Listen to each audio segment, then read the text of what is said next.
Kaylin Lauder nasceu em 21 de janeiro de 1984 em American Fork, uma cidade com cerca de 30 mil habitantes no estado do Utah, nos Estados Unidos. Filha de Suzanne Ackerman Lauder e Jesse Leland, ela tinha 3 irmãos, Parley, Colton e Maddie. A Kaylin, ela era assistente social e tinha 30 anos de idade. Porém, na época do caso, ela estava desempregada e morava em Murray, que ainda é no estado do Utah, junto com uma colega chamada Carolee. Nessa época, ela passava a maior parte do tempo preparando o currículo e procurando um novo emprego. No dia 27 de setembro de 2014, a Kaylin aparentava estar tendo um dia normal.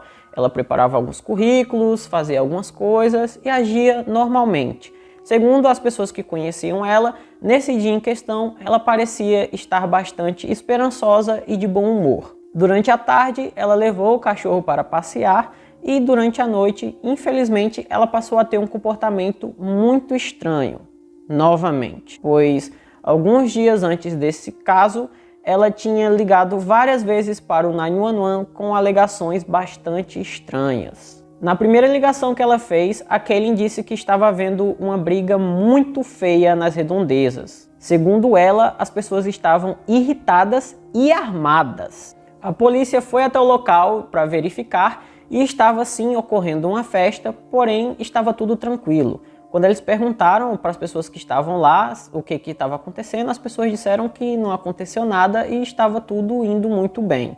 No mesmo dia, mais tarde, a polícia recebeu outra ligação da Kaylin dizendo que haviam invasores em sua casa. A polícia perguntou pelo telefone se ela havia visto esses intrusos e Kaylin disse que não. Completou dizendo que não sabia onde eles estavam nem se estavam armados.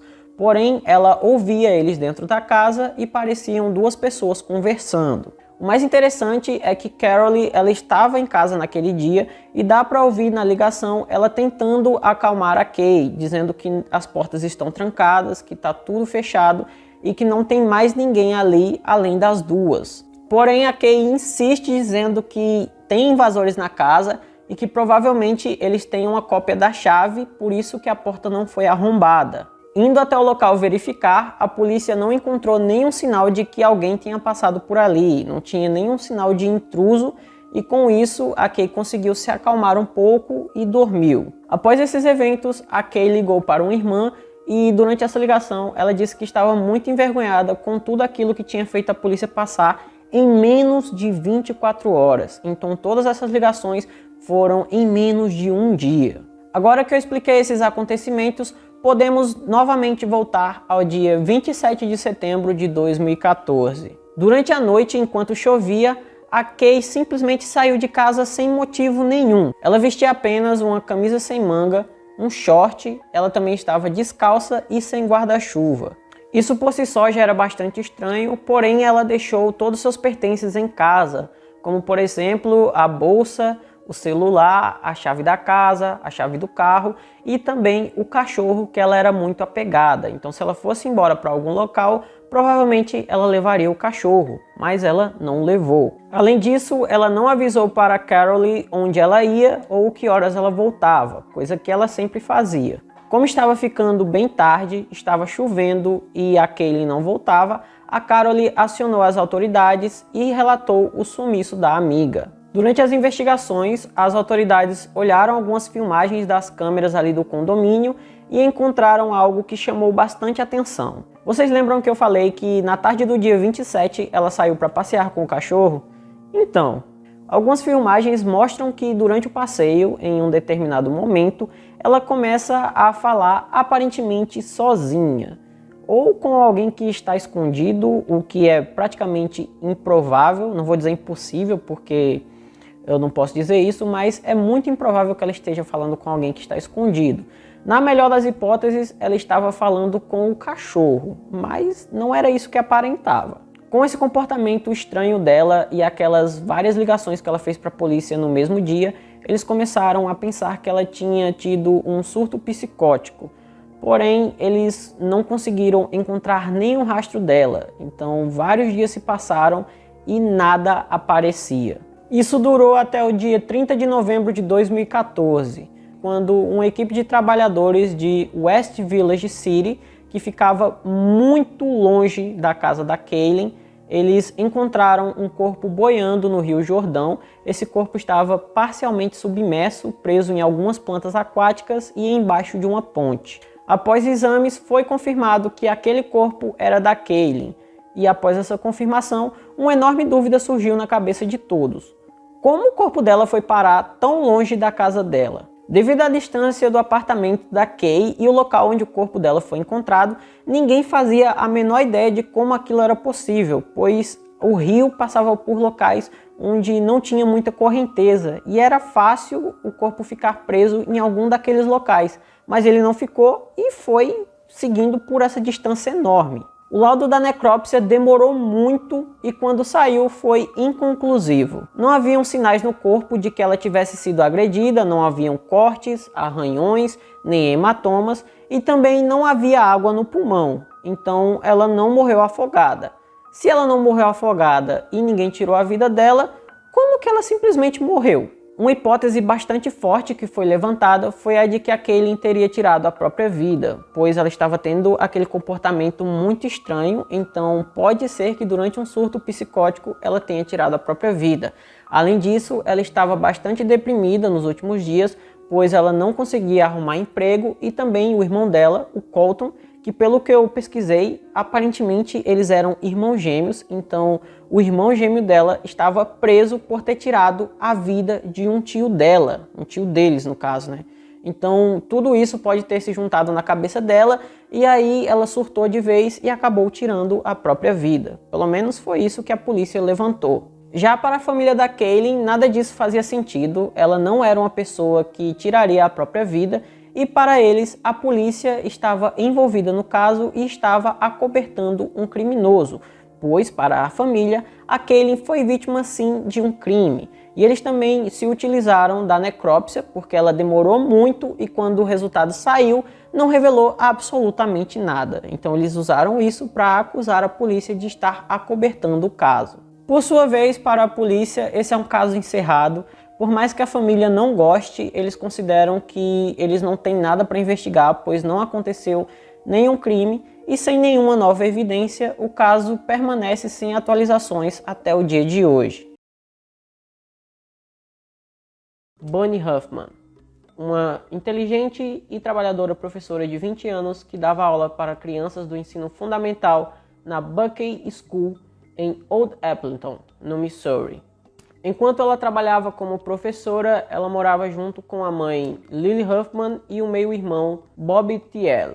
Eles moravam em uma casa de 3 cômodos e a Bonnie gastava quase todo o salário dela ajudando a pagar as contas da casa. Mas logo ela começaria em outro trabalho que daria muito mais dinheiro para ela. Ela ia trabalhar na Missouri Utilities Company.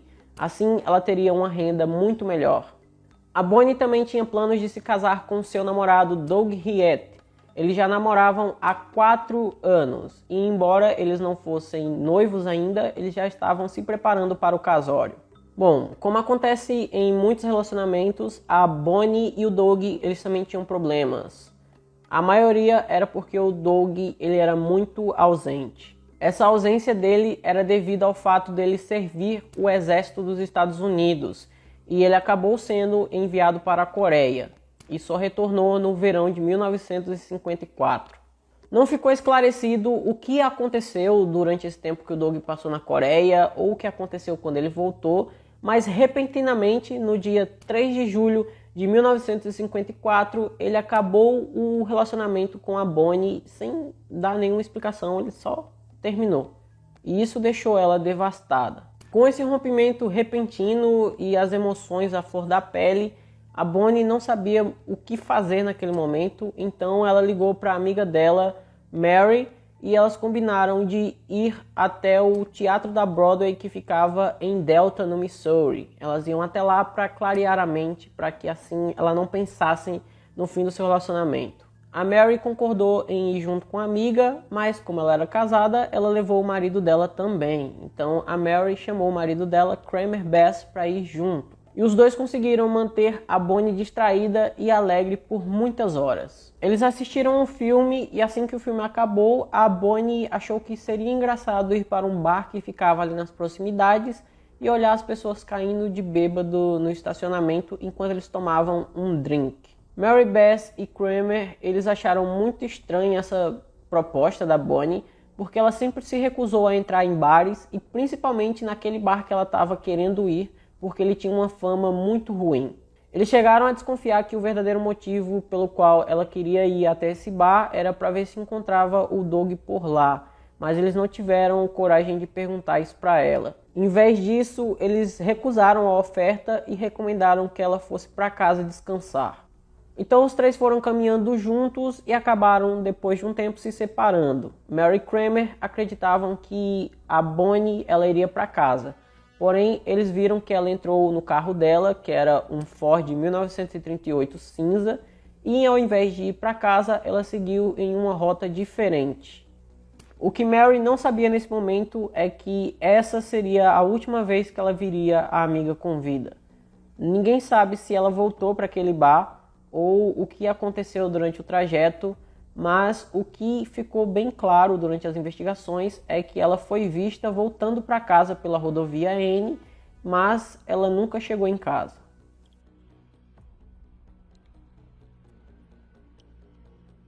Como a Bonnie não chegou em casa, no dia seguinte, a mãe e o irmão dela ficaram muito preocupados. O Bob então resolveu fazer uma viagem até Delta, no Missouri, para ver se encontrava a irmã por lá. E no meio do caminho ele encontrou o carro da irmã abandonado. O carro estava estacionado no meio da estrada. A princípio ele pensou que o carro tinha dado defeito e ela estava ali nas proximidades, mas ao checar o carro ele viu que estava tudo funcionando perfeitamente, então ele pegou o carro e tirou do meio da estrada. Depois de tirar o carro do meio da estrada, o Bob ele procurou um pouco, mas não encontrou a irmã, então ele voltou para casa e resolveu ligar para Mary para saber se a irmã estava com ela, se tinha acontecido alguma coisa, que ela tinha deixado o carro lá e pedido a ajuda da Mary. Mas a Mary também não sabia de nada, então eles ligaram para o Doug para ver se o Doug sabia de alguma coisa. E como a Mary ele também não sabia de nada, e foi nesse momento que eles acionaram a polícia. Quando a polícia chegou até o carro da Bonnie, a chave ainda estava na ignição, mas a bolsa, o colar e os óculos dela não estavam lá. Havia também uma arma de brinquedo próximo ao carro dela e uma revista VFW. Porém, eles não localizaram nenhum vestígio de onde a Bonnie poderia ter ido. Na manhã do dia 5 de julho de 1954, um casal que estava indo para Allenville, no Missouri, eles começaram a sentir um forte cheiro na estrada. Eles resolveram seguir aquele odor e chegaram até o corpo da Bonnie Huffman. Ele estava dentro de um bueiro próximo a uma escola. O corpo dela estava a aproximadamente 3 quilômetros de distância do local onde o carro dela foi encontrado. Quando o casal descobriu o corpo da Bonnie, eles acionaram a polícia e a investigação ela foi rapidamente iniciada. Descobriu-se que a Bonnie teve escoriações no joelho, mandíbula deslocada e pescoço quebrado. A camisa dela estava parcialmente rasgada e ela estava sem calcinha. A polícia acreditava que a Bonnie tinha sido violentada, mas devido às grandes temperaturas no local e à falta de tecnologia na época, mesmo após a necrópsia, eles não conseguiram chegar a uma conclusão. A teoria que a polícia criou foi a seguinte: o assassino ou os assassinos da Bonnie fizeram ela estacionar o veículo e posteriormente eles usaram a arma de brinquedo para forçá-la a obedecer e sair do carro. Uma luta pode ter acontecido e Bonnie foi forçada a entrar no veículo dos agressores. Ela pode ter conseguido pular enquanto eles dirigiam e quando ela fez isso, ela ficou gravemente ferida. Então, o homem ou os homens abusaram dela, mataram e descartaram o corpo. Assim que a notícia da morte da Bonnie saiu, a comunidade começou a ficar muito assustada. Eles ficaram com muito medo porque eles não conseguiam entender como que um crime tão cruel tinha acontecido em uma cidade tão tranquila. A polícia da época estava fazendo o máximo que podia, o que acabava nem sendo tanta coisa assim. Eles entrevistaram centenas de pessoas e fizeram muitos testes de polígrafo, mas isso era tudo que eles podiam fazer e eles acabaram não encontrando nada. Hoje em dia seria muito mais fácil identificar as coisas identificar tudo ali no corpo dela, né? Com a necrópsia avançada do jeito que tá, eles conseguiriam identificar se ela foi violentada ou não, conseguiriam coletar DNA, mas nessa época não tinha tanta tecnologia assim, então a necrópsia ela acabou não servindo para muita coisa e os policiais eles não tinham também muita coisa para investigar. A maior pista que eles tinham era aquela revista VFW que foi encontrada próximo ao carro da Bonnie. Eles conseguiram rastrear quem era o assinante da revista. Então eles foram atrás desse homem. Segundo esse assinante da revista, que não teve o nome revelado, ele estava lá nas proximidades do local onde o corpo da Bonnie foi encontrado. Ele estava junto com um sobrinho que morava com ele, mas eles nunca viram a Bonnie. Eles foram lá para passar um fim de semana com os parentes e devido a alguns imprevistos, eles tiveram que voltar para casa mais cedo. Eles moravam em St. Louis, no Missouri. Investigando um pouco mais o sobrinho desse assinante da revista, os policiais descobriram que ele já tinha sido preso por agressão sexual. Então, como eles desconfiavam que a Bonnie tinha sido violentada, ele já tinha sido preso por agressão sexual, ele virou uma pessoa de muito interesse da polícia. Com isso, os dois foram detidos, o tio e o sobrinho. O tio, que era o assinante da revista, ele aceitou passar por um teste de polígrafo e o teste dele foi tranquilo, não teve nenhum problema. Já o sobrinho dele se recusou inicialmente, mas depois aceitou fazer o teste de polígrafo e também passou. Para justificar a revista estar onde ela estava, né, já que a revista era dele, ele disse que ao passar pela região ele jogou ela fora, mas ele nunca viu a Bonnie na vida. E com isso os policiais acabaram descartando os dois. O ex-namorado da Bonnie, o Doug, ele também foi levado para interrogatório e ele colaborou totalmente com a polícia. Ele dizia que ele estava muito triste e se sentindo muito culpado por tudo que aconteceu com ela. Ele dizia o seguinte: se eu não tivesse terminado com ela, nada disso teria acontecido. Ele também revelou que ele queria acertar tudo com a Bonnie porque ele estava arrependido de ter acabado o relacionamento de uma forma tão repentina, mas ele não teve tempo para isso. Após muita investigação e um forte álibi para o paradeiro do Doug quando o crime aconteceu, ele também foi descartado. Com a falta de pistas ou suspeitos, o caso da Bonnie acabou esfriando e foi arquivado. Um ano depois do acontecimento, uma cruz de madeira foi colocada misteriosamente no local onde a Bonnie morreu e depois outra pessoa que também nunca foi identificada removeu a cruz por motivos que nunca foram revelados. Então, da mesma forma que a cruz apareceu, ela desapareceu. No ano de 1964, 10 anos após o caso da Bonnie, uma revista policial acabou cobrindo o caso, fazendo um artigo, e isso gerou um grande clamor nacional, um grande clamor por justiça. O autor do artigo, ele ilustrou todos os traços da Bonnie e disse que ela seria uma mulher que chamaria a atenção de qualquer homem, principalmente um psicopata. Esse artigo sensacionalista, ele trouxe a necessidade de uma nova investigação. Ele trouxe à tona o caso e fez com que o caso voltasse a ser importante, que tivesse relevância. Como resultado disso, mais pistas e novos suspeitos foram revelados. Então a investigação, que estava fria e arquivada, voltou com tudo.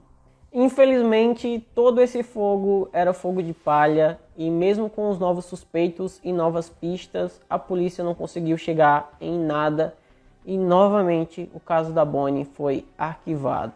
Quando ninguém mais esperava nada desse caso, no ano de 2004, uma pista muito quente apareceu. Uma carta anônima foi entregue na delegacia. Essa carta ela foi enviada da Flórida e ela não tinha um remetente. O conteúdo dessa carta era um resumo detalhado de tudo que teria acontecido na noite do assassinato da Bonnie. Segundo o autor da carta, ele estava voltando para casa após uma longa noite de bebedeira com os amigos. Ele se deparou com um veículo parado no meio da estrada. Ele acreditou que o motorista precisava de ajuda, então saiu do carro, mas logo percebeu que não havia ninguém. Durante alguns segundos, ele disse ter avistado 2 homens jogando um corpo numa vala. Essa testemunha afirmou que ouviu uma voz feminina gritando por socorro, no fundo de um bueiro. Os 2 homens perceberam sua presença e imediatamente o perseguiram. Ele rapidamente voltou para dentro de seu veículo e os 2 homens tentaram entrar no carro para ir atrás dele. Eles pegaram o carro e conseguiram trancá-lo mais na frente.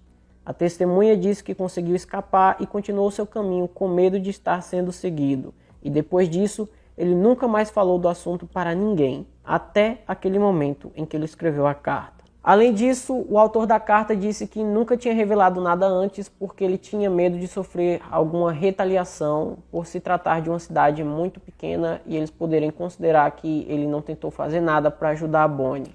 Ele também desenhou um mapa à mão de onde o corpo da Bonnie foi encontrado, juntamente com representações precisas das estradas e onde algumas lojas e o departamento de polícia estavam localizados na época.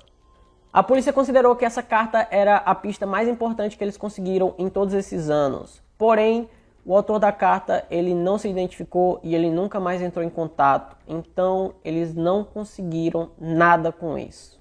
Já se passaram mais de 70 anos desde que tudo isso aconteceu. E provavelmente quem cometeu isso com a Bonnie nem está mais vivo, assim como os familiares dela. A evidência física que foi coletada não existe mais, embora ainda exista uma impressão digital que ficou no retrovisor da Bonnie. Sem muita coisa para trabalhar, é muito improvável que o caso da Bonnie seja resolvido algum dia. E quanto mais o tempo passa, mais difícil isso fica. O ex-namorado da Bonnie, o Doug Riet, ele nunca foi capaz de se perdoar. Ele carregou essa culpa durante toda a vida. Porém, ele conseguiu se casar com uma linda mulher e teve 2 lindas filhas. Em março de 2009, quando ele tinha 76 anos, ele faleceu. Os familiares da Bonnie, que ainda estão vivos, eles tentam manter o caso dela sempre nos holofotes. Eles têm a esperança de que alguma coisa apareça e que com o avanço interminável da tecnologia, o caso da Bonnie seja algum dia resolvido. Mesmo que os criminosos não estejam mais vivos e eles não paguem, tudo o que eles querem é saber quem fez isso e por que a pessoa fez isso, para que eles possam ter um pouco de paz. No ano de 1945, na zona rural de Fayetteville, que fica nos Estados Unidos, era mais um Natal comum na casa dos Sodder. Tirando o filho mais velho deles, que estava no exército, todos os seus filhos estavam em casa naquela noite. Quando chegou a hora das crianças irem para a cama, 5 de seus filhos, Maurice, Martha, Beth, Jenny e Lois, eles pediram para ficar brincando até mais tarde, ali com seus brinquedos novos que eles haviam ganhado no Natal. Então a senhora Sodder disse que eles poderiam ficar brincando, mas quando eles fossem se deitar, eles apagassem todas as luzes e fechassem todas as portas. Então, após dizer isso, a senhora Sodder e o senhor Sodder subiram para os seus quartos junto com os seus 3 filhos mais novos. A filha mais velha ficou deitada no sofá, pois ela dormia no sofá da sala. Mais tarde, na madrugada do dia 25, o telefone começou a tocar. Então, a senhora Sodder se acordou e levantou. No trajeto até o telefone, ela percebeu que as portas estavam abertas e as luzes estavam acesas. Mas ela não pensou que houvesse algum problema. Ela apenas pensou que seus filhos haviam se cansado de tanto brincar e tinham ido dormir sem fazer o que ela pediu. Ignorando isso, ela atendeu o telefone e quem estava do outro lado da linha era uma mulher. Essa mulher perguntou por uma pessoa que a senhora Sodder não conhecia.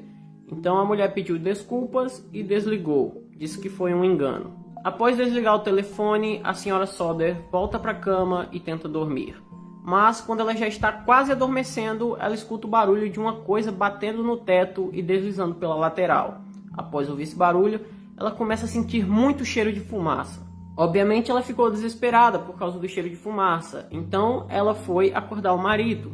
Quando o Sr. George acordou, eles correram até a porta do quarto e perceberam que o corredor e a escada que dava para o quarto em cima do quarto deles estava tudo coberto por chamas. O pior de tudo é que o quarto das 5 crianças que ficaram brincando até mais tarde ficava exatamente em cima do quarto do casal.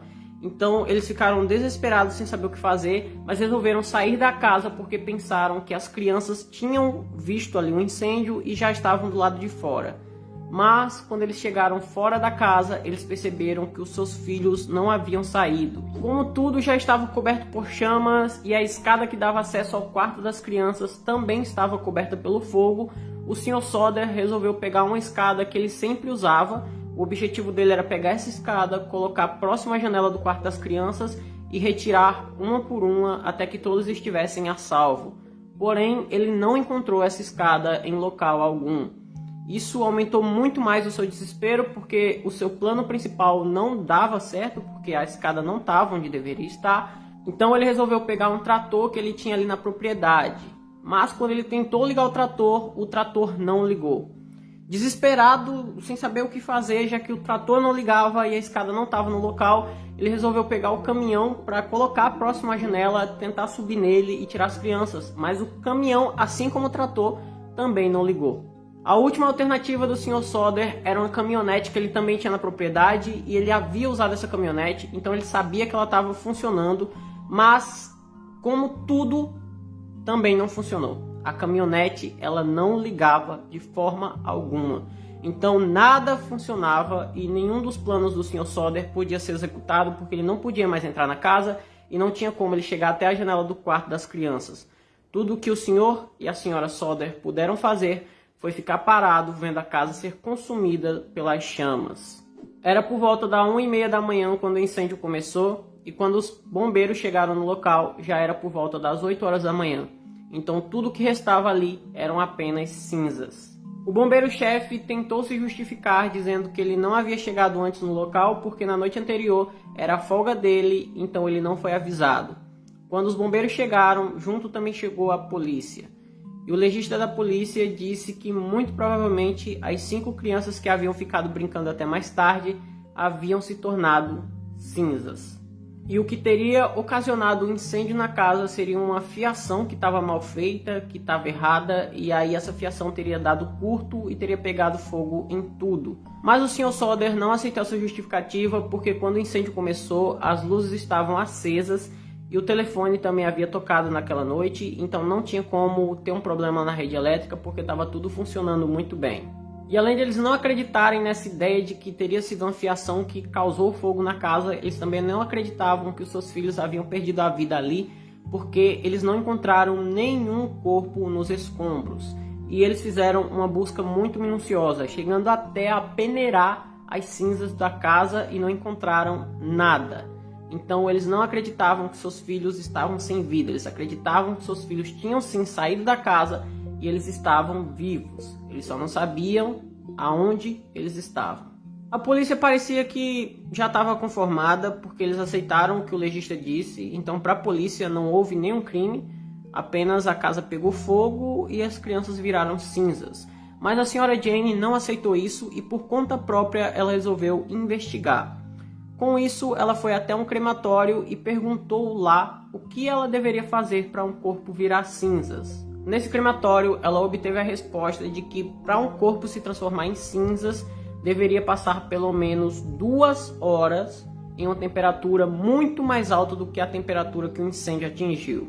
Não era possível que as 5 crianças tivessem virado cinzas, porque o incêndio durou no máximo de 40 minutos a 1 hora.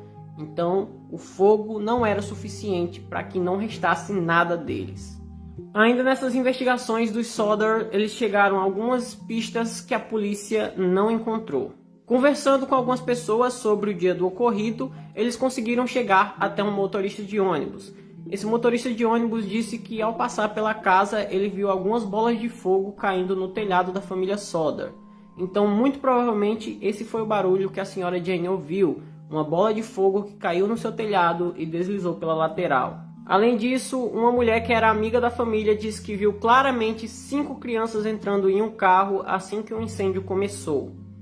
Então, pode ser que as crianças tenham sido sequestradas e o incêndio foi apenas para despistar, ou para que as pessoas que estavam na casa perdessem a vida e não investigassem e não fossem atrás. Mas aí entra um grande problema, porque eram 5 crianças. Então era muito difícil que as 5 saíssem da casa sem fazer nenhum barulho. Uma pessoa que elas não conhecessem não ia conseguir tirar as 5 da casa sem elas fazer barulho. E também a irmã mais velha deles estava dormindo na sala, no sofá, e ela não viu e ouviu absolutamente nada. Então, se essa teoria fosse ser verdadeira, teria que ter sido uma pessoa em que as crianças confiassem e conhecessem, porque senão elas teriam feito barulho e todo mundo na casa teria visto e corrido para ajudar. Esse avistamento é realmente muito intrigante, o avistamento da vizinha, mas também teve uma garçonete que trabalhava em um restaurante a cerca de 80 quilômetros do local onde o incêndio aconteceu. Essa garçonete disse que na manhã de Natal ela serviu um café da manhã para 5 crianças. Porém, ela não lembra quantos adultos estavam acompanhando eles. Após sua investigação pessoal, os Sodder foram até a polícia para que eles reabrissem o caso. Afinal, eles tinham encontrado coisas muito importantes. Eles haviam encontrado o depoimento de um motorista que disse que viu as bolas de fogo, de uma vizinha que disse que viu as crianças entrando em um carro, de uma garçonete que disse que viu as crianças em um restaurante. Então, eram coisas muito importantes que a polícia poderia investigar. Mas chegando lá, os policiais disseram que não iam investigar nada, porque o legista disse que não houve crime, e se não houve crime, a polícia não tem nada para investigar. Mesmo com essa negativa dos policiais, eles não desistiram de encontrar os seus filhos. Eles resolveram colocar um painel no local onde o incêndio aconteceu, e no outdoor eles colocaram a recompensa de $10.000 para qualquer pessoa que desse uma informação que levasse até o paradeiro dos filhos deles. Mesmo com esse outdoor e essa recompensa enorme que chamaria muita atenção e faria com que as pessoas ficassem cada vez mais atentas às crianças do Sodder, eles não conseguiram encontrar nada até o ano de 1968, quando a senhora Jane recebe um envelope que veio pelo correio.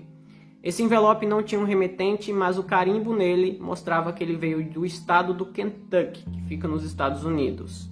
Nesse envelope tinha a foto de um rapaz, e atrás da foto estava escrito apenas Louis Sodder.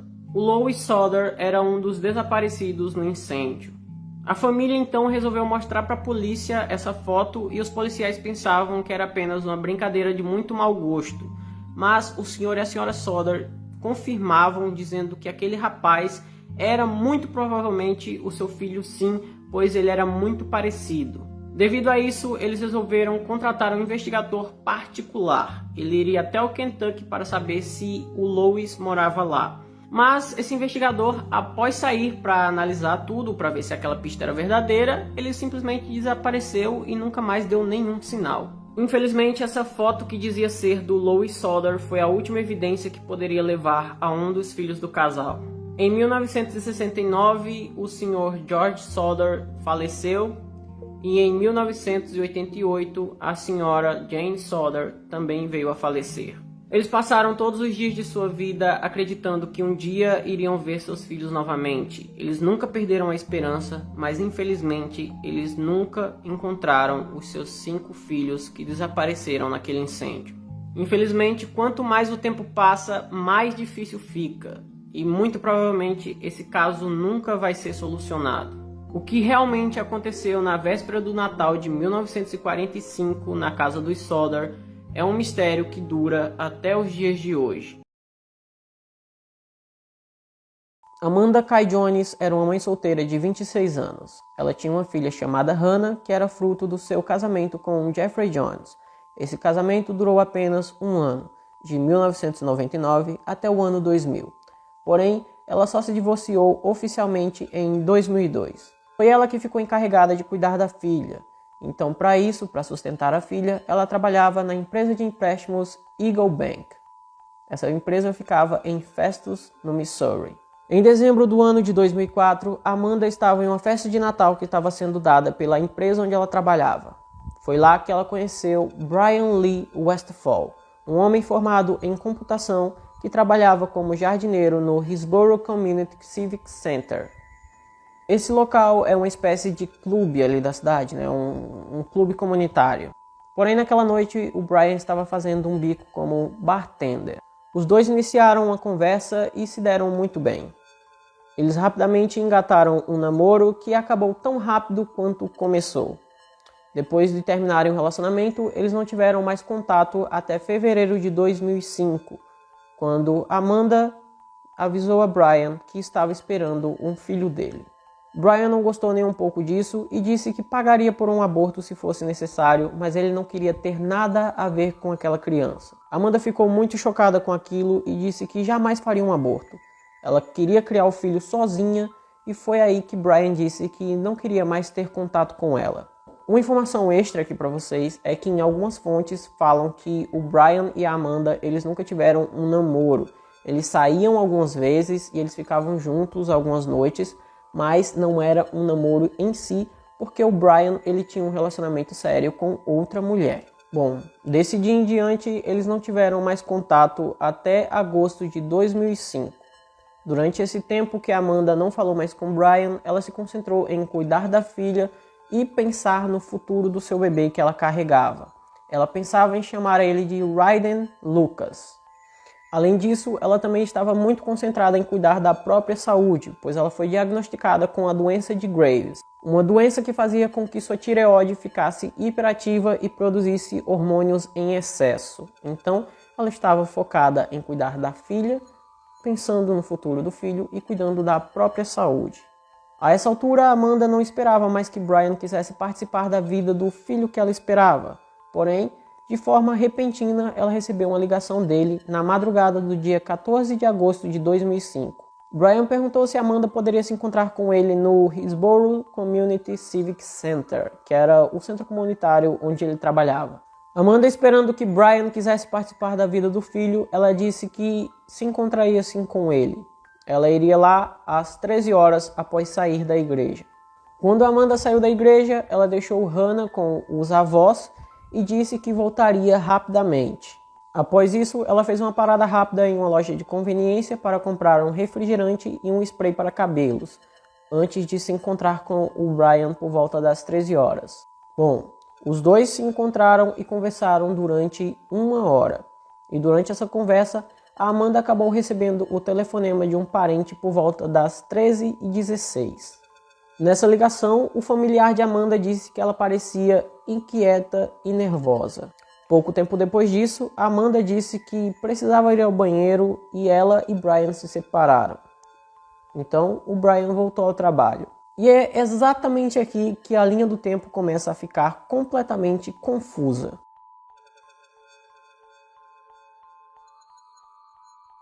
Por volta das 17 horas, a família de Amanda começou a ficar muito preocupada, pois já fazia 4 horas que eles tinham tido contato com ela e ela ainda não tinha aparecido. Eles ligaram dezenas de vezes, mas ela não atendia. A irmã de Amanda, Berta, resolveu ligar para o Brian para saber se ele sabia onde a irmã dela estava. Porém, o Brian disse que a última vez que teve contato com ela naquele dia foi por volta das 14 horas. Depois que eles almoçaram, ele deixou ela no carro e aí ele voltou para o trabalho. Bom, pouco tempo depois disso, o Brian ele ligou para a Berta e disse que ele não tinha falado a verdade. Ele já mudou a versão dos fatos. Segundo o que ele disse dessa vez, ele e Amanda não saíram para almoçar. Ela disse que iria ao banheiro e aí ele foi embora. E a última vez que ele viu ela foi por volta das 16 horas. Ela estava sentada no carro e falando no telefone. O relato de Brian não os convenceu, pois eles acharam impossível Amanda estar no telefone.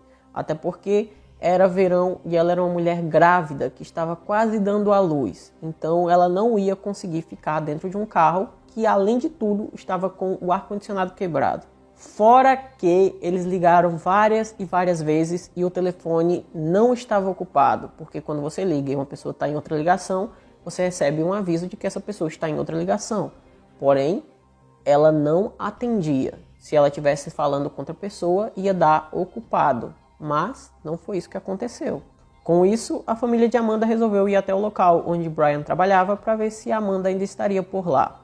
Chegando ao local, eles encontraram o carro de Amanda, um Pontiac Sunfire 1997, com as portas abertas. A bolsa de Amanda estava lá dentro, porém Amanda e os seus outros pertences não estavam.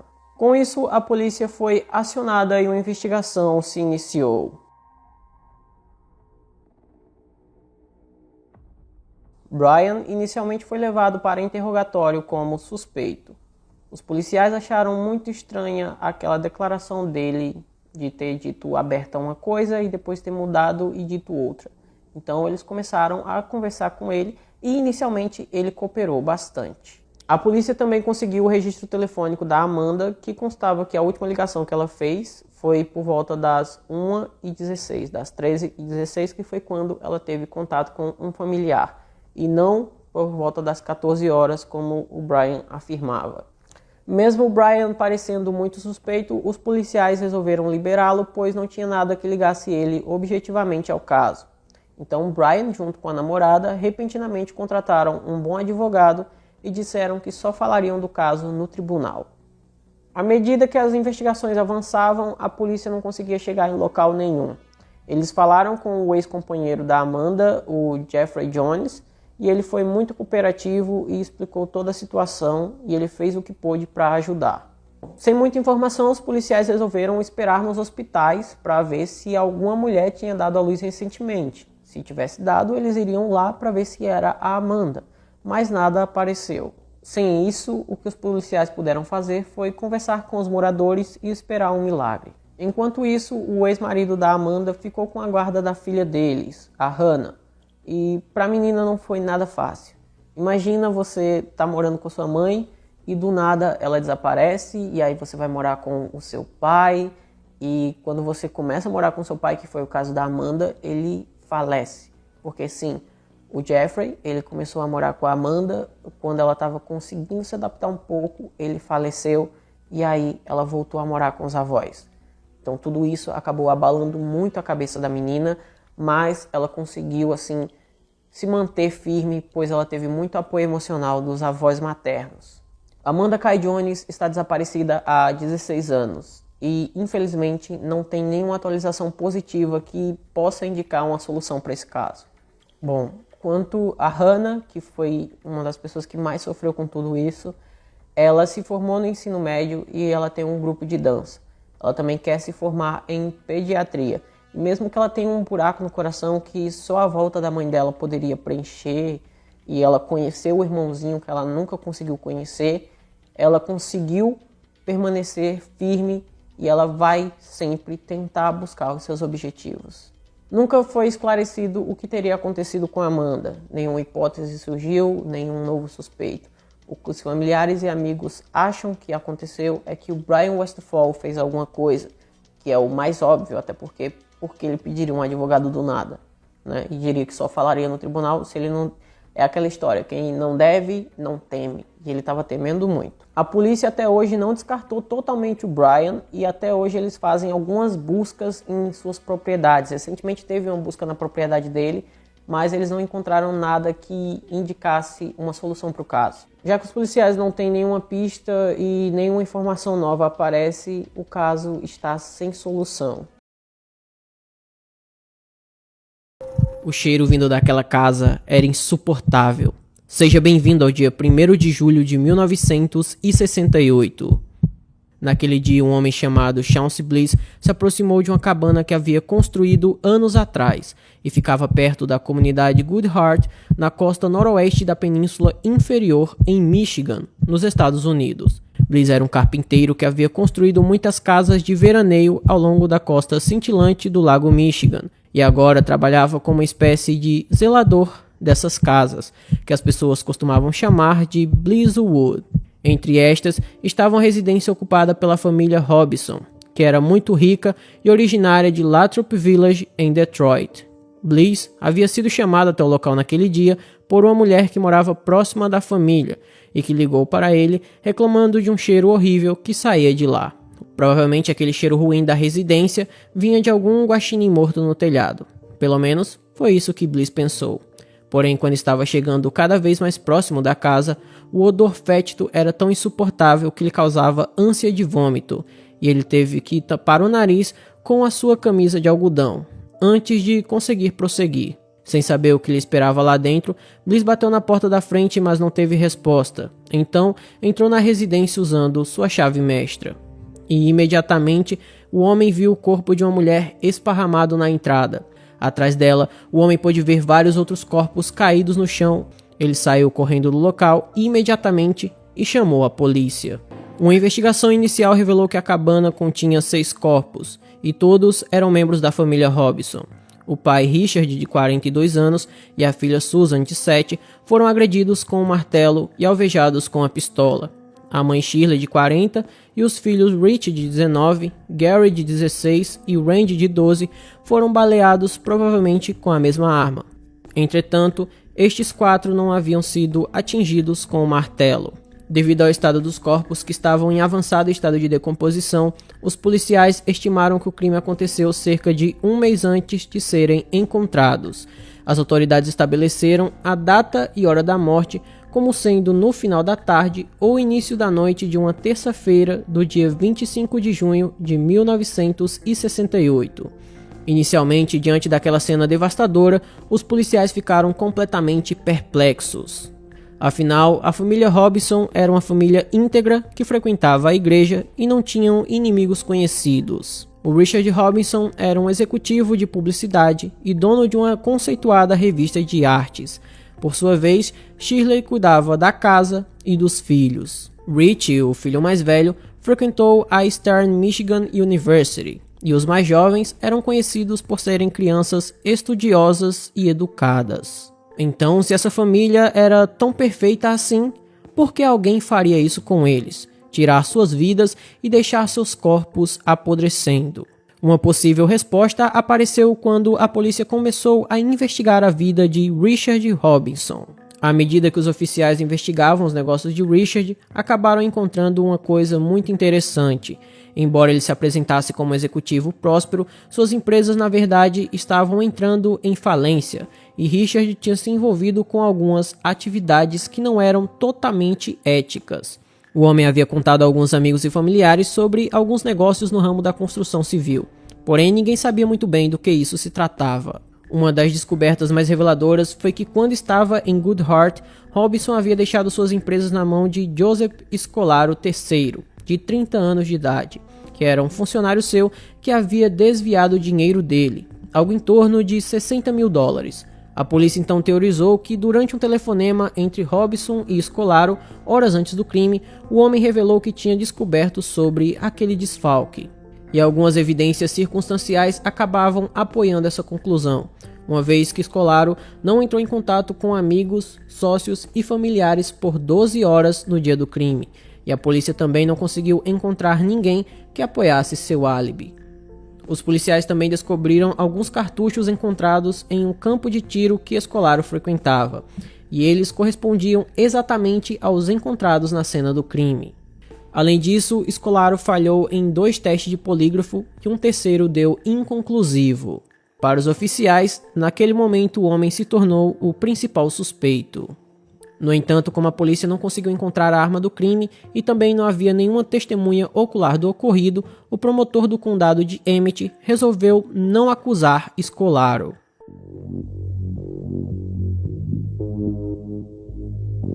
Frustrados com essa atitude do promotor, os policiais estaduais passaram a trabalhar com os promotores do condado de Oakland, onde os Robinson vivia, para assim poderem continuar com sua investigação. Então, no ano de 1973, o promotor de Oakland, L. Brooks Patterson, finalmente concordou em acusar Scolaro por ter cometido o crime contra a família Robinson. No entanto, antes que os policiais pudessem prendê-lo, o homem tirou a própria vida, dando um tiro em sua cabeça e encerrando de vez qualquer possibilidade de processá-lo. Antes de tirar a própria vida, Scolaro também deixou uma nota dizendo que não cometeu aquele crime contra a família Robinson. Porém, muitos estudantes do caso, a polícia estadual e também o gabinete do xerife de Emmett acreditam que ele era sim o principal suspeito do crime. Porém, isso não quer dizer que Scolaro seja o único suspeito do crime contra a família Robinson. Ao longo dos anos, alguns detetives amadores disseram que Scolaro não poderia ter dirigido até Goodhart, atirado na família Robinson e dirigido de volta para Detroit em um período de tempo tão curto.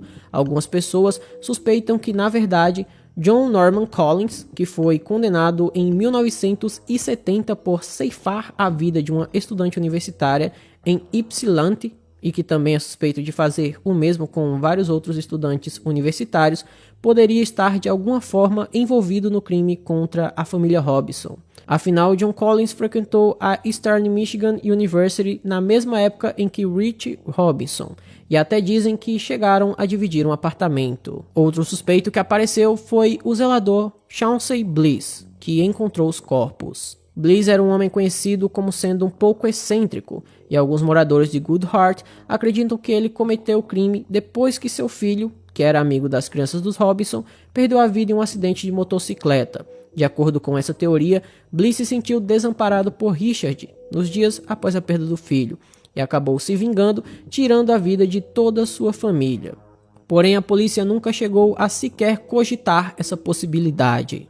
Muitos suspeitos apareceram e foram descartados, e esse caso permanece oficialmente sem solução. E mesmo mais de 50 anos após o crime, a comunidade Goodhart continua sendo um roteiro turístico para pessoas que querem fugir de tudo. E infelizmente, para a família Robinson, sua tentativa de fugir de tudo acabou de uma maneira horrenda. Então, como esse caso nunca teve uma solução de maneira oficial, o que nos resta é apenas imaginar o que pode ter acontecido. Por isso, eu quero que vocês deixem aí nos comentários o que vocês acham que aconteceu. Na minha humilde opinião, eu acho realmente que foi o Scolaro que cometeu o crime, até porque ele teria motivo para isso, né? Uma vez que ele foi pego com a mão na botija, roubando o dinheiro do Richard. Mas essa é apenas a minha opinião e eu quero saber a de vocês. Então, comentem aí, por favor. Bom, esse foi o vídeo de hoje, espero imensamente que vocês tenham gostado. Se você gostou, deixa um like, se inscreve no canal, manda para os seus amigos, me siga nas redes sociais. Por hoje é só, até a próxima e tchau!